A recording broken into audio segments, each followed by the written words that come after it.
حقیقتا اکا عبدالغفور جبر دیده بده است. مو اکا عبدالغفور حق برمد که اکای شهرت نو حق، یعنی اکای شهرت. السلام علیکم و رحمت الله تعالی و برکاته. با دقت گوش کنید دوستان عزیز، پریچاز کار اهمیت نتی. نسبت یک برادر گاو میزنم، یوریست یا که شهرت یوریست میشناسیش، برادری تاجیک مسلمان. من پس میزنم، سخت نمیگم، فقط خودتون خلاصه بروی. یک نقطه بس است اگر شعور است.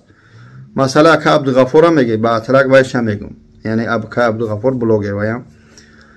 دوستان عزیز، اکای شهرت یک برادر رو شناس میکنن، هم بچه قطعی گفزن، تفسیه میتیا، نسبتی دپارتاسیا، خلاصه اویدی حجت گذاری یاردم میکنه. ما خیلی مردم تفسیه دادیم. در مدت 5 ماهی که من قطعا برادر کار کردم 3 نفر شکایت کرده است، خصوصا با من. یک تا شکایت کرد تلفن نمی بردارم، ما رقمش پارت افتم، زنگ زده برات نه حل شد. دیگه‌مش اکای سلمان میگفتن در تاجیکستان که آبش پلوس مینوس 700 سوم صرف کرده داده برای داکومنت ساز کنی که دیگه تلفن یا نبرداشتن، کارش بد نکردین. خلاصه برای همین ما سختش کردیم، در جای 700 سوم که باید برای حجت صرف کرده بده ای نداده بود، چیکار کردیم 10,000ش پارت نمیرسی. مثلا یک بچه که دیگه 100,000 بود که برای پروا داده بودش، در حالت نافهمایی دو جانبه او بچه را پر معلومات نگرفته، یارم که از خانی خودش 100,000 بچه را میگیرن، کارش بد نمیکنن، 40,000 بچه در حالت شهرنامه شون میسوزه، میمونه چیکار کرده 60,000 شما در حالت سوختن 60,000 ارسی، 60,000 بچه را همین اکا شهرت برمیگردونه میتیه. خب بابا جان در همین کارش تمام، یعنی از شکایت های مردم برای که صحبت کردیم، شهرت گناهگار برمد، کاری بچه را بد نکرده بود، در وقتش ادوکات دست سپاریده بود. خلاصه که سومی بچه را برگردوندیم، بچه کم همین لوبلینا بود دیگه، یکم کس شکایت نکرد. الحمدلله. خواهش میکنم حجامه بابا جان 88 در متروی لوبلینا همه میدونیش، هر نفر، هر مهاجر، هر برادر و خواهری که اگر اینجا سوال است از همین اکای شهرت جبر دیده فریب خورده باشن، خواهش میکنم بیاین با فکت دلیل، هوایی نبیاین، ما بگیریم بسنجیم. چون من از حج پر آمدم، در حج شمیخه کردم، ویدیو کردم، ماشین ایسوسو، من گفتم صبر کنیم من بسنجم. وقتی اومدم ویدیو کردم بیا دباری من برای هم بچه را بسنجیم، من رکلامش کردم بیا بریم، یگون کس نامد. البته اکای عبدالغفور اینو بعد باید برادر دیگه در برای کاری خودشون در سرش فایرودش کردن در پلوف خاوسی مترو مارینو، در همون حالت هم رفتم، همون 60,000 همونجا گرفتیم دونیم. خلاصه از اینکه کدمت که اگر جبریده باشه بیایی. بعد همین خواهش میکنم من قطعی برادر اکای شهرت همکاری را این 9 فوریه بس کردیم، برای در همونجا پدوادی دم کرد، پدوادی در حالتی که باید می اومد نه اومد. بعد همه من نوارش اودارید کردم، کاری ما خلاص. خوب بعدا وقتی در حالت صحبت میگذره مسئله اکا عبدالغفور، در مسئله دو جانبه عبدالغفور اکای شهرت، این کاری 1 ساله و 2 ساله پیش خودشون صحبت کرده اگن که کوی تمام این ایش گناهگار. خلاصه از اینکه رازبارشون خیلی کلام بود، خیلی نوارشون خود دیده من نقل نکنم. بعدا در همونجا ما وان شاهدم میارم شو دیگه که صحبت میکنم، من عصب نمیشه راستی گفتم که شما صحبت کنی آخرون چیکار کنی همین من بگه کی گناهگار است. ما اومدیم در حقیقتا اکا عبدالغفور حق برمد که اکای شهرت نو حق، یعنی اکای شهرت بگیم باید مبلغی که در همون دگاوری شهرنامه پیشکی خچون بوده است اچوت و اوچوت گناهگار برمد، باید 800,000 1 میلیون 500,000 خلاصه همون سومه باید بسپارم. بعدا که کوی تصوم از هم یک برادر گرم قرضدار بوده از حسابی من ایم شهرنامه. بعدا دوستان عزیز بعد خط گوش کنید، من دیگر نه با اکا عبدالغفور کار دارم نه با اکای شهرت کار دارم. در حقیقتا اکا عبدالغفور جبر دیده بده است.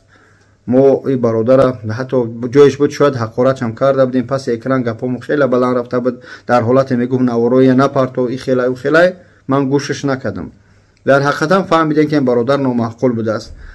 برای من لیچنه برای اودیتور من خواهش میکنم برادر همین نوارا که دیدی بدون که من قطعی اکای شهرت همکاری را بس کرده گیم. بعد این اگر که رفته یگون حالتی چی میگم ناگوار که غلطی ده از حسابی من نیست. این نواری من میبرای امروز 25 اپریل حتی شو من میپرتمش و که عصبم خیلی بیرون است. من پستشون نمیزنم.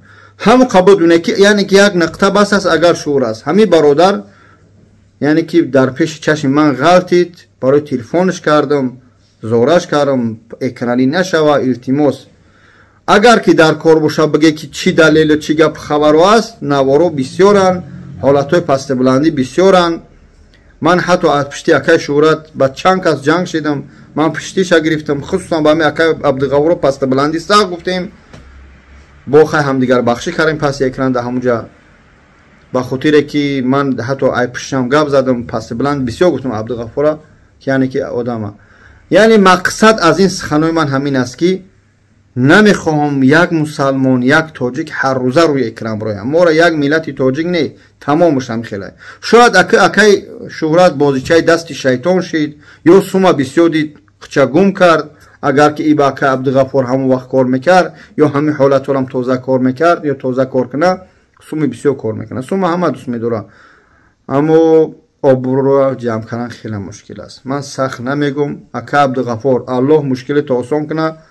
میدونم که جبر دیده به دستایی و اینجا که شهرت هم هست، یعنی شهرت بویا شهرت دیگه و عده برادرای قدردانی دیگه که یعنی که ضربه سخت خورده بودن. اکای شهرت الله همه ما را هدایت کنه. در من برای حمد باز است، برای تمام مهاجر و برای تمام تاجیکا. نوار من به همینجا به پایان میرسه برادرها. پروست و سختی بد نره که بعضی چیزهایی هستن که نمیفورم.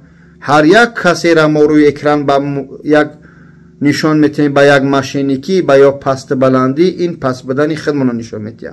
یک کس اول تعریف میکنیم با میاریم در زمین میزنیمش، یک کس تعریف میکنیم با میزنیمش. این باید نشوه. هر نفر که میبینیم میمونیم یا باید بسنجیم. البته باز تکرار میکنم برادر اول شروع کار کرد اما بعد سوم مستش کرد. چیکار کرد من نمیدونم. الله همه ما را هدایت کنه. خصومت شخصی با یگان کس ندارم. والله قسم بالله تعالی آخرین بار یک بار قسم میخورم من این نوار برای پرسمات القور بالونی برای خدمت از همین کار ساقط کردن بدون که من همکاری را با این برادر بس کردم. با خاطر که من لیچ دیگه این بچه را باور ندارم. با خاطر تلفن‌های مردم نمیبرداره، از من نبرداشت. نمیدونم چی مشکلی سیمینی داره یا چی کاری داره یا کدن تغیی به گفتی خودشون وعده شدگی گپی زیادش نگفتم نمیگم. ما بجز از الله هیچ کس نمیترسم. پروسو نمیخوام یک کس زلال ببینه. هر کسی را که یعنی که یک شبهت بد غلطی یک سمنینی دیگه باید به همه همکاری لیچ من بس کنم. یعنی که میگن هر یک کسی را بد میگوی باید 4 شاهد داشته باشی. من 4 شاهد نه خیلی شاهد بسیار است. شاهدای برادرای کروگی خودش کمتر عصبیم. الله همه ما را هدایت کنه. الله همه ما را هدایت کنه. الله همه ما را هدایت کنه. السلام علیکم و رحمت الله. شاید صحبت ها باقی بعد با گام نزدیم. خدا نگهدار.